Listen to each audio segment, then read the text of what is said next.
here with Stephen Kenny, who is one of our speakers today at the Security Middle East Conference. Stephen, first of all, thanks so much for your contribution. It was a brilliant keynote and there's been a lot of fantastic feedback around that.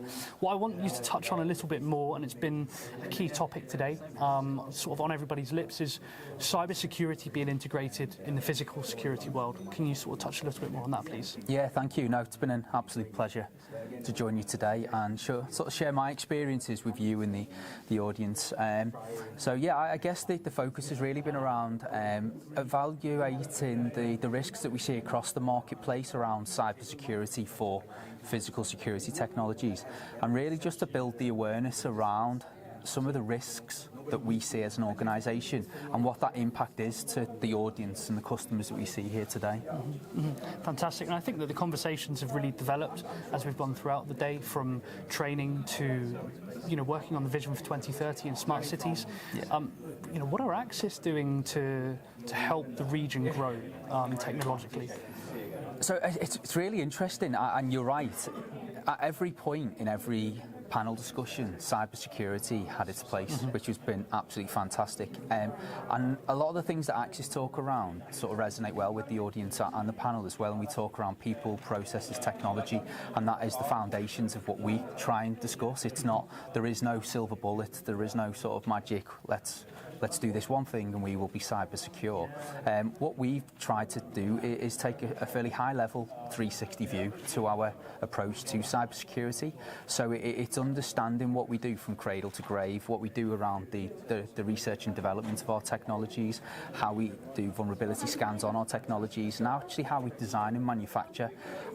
And then once it's released to the market, what do we do to make sure the systems can be commissioned in an effective way?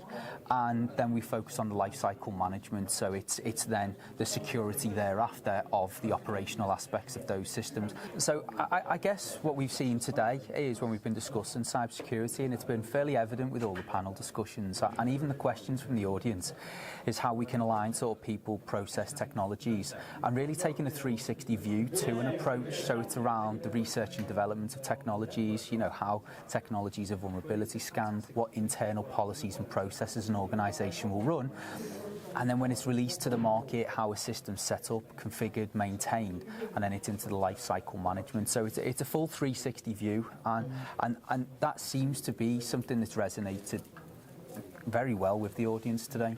Yeah, very much so. And I'd agree that it's a key part of the market here in the region to make sure that you're doing that.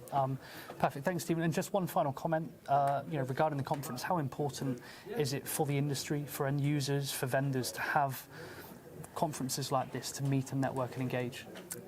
Yeah, I think they're hugely important. I don't think we should overlook the importance of being able to have open and honest discussions face to face, and being able to network with our peers, because by networking we get a better understanding of the challenges that everyone faces. We all take an internal look at the things that we need to address individually, but it's like events today that we get the holistic, the big picture from lots of different organisations, and the challenges that we see locally are very different to some of the international challenges. So without these type of events, we'll lose something really important to the industry.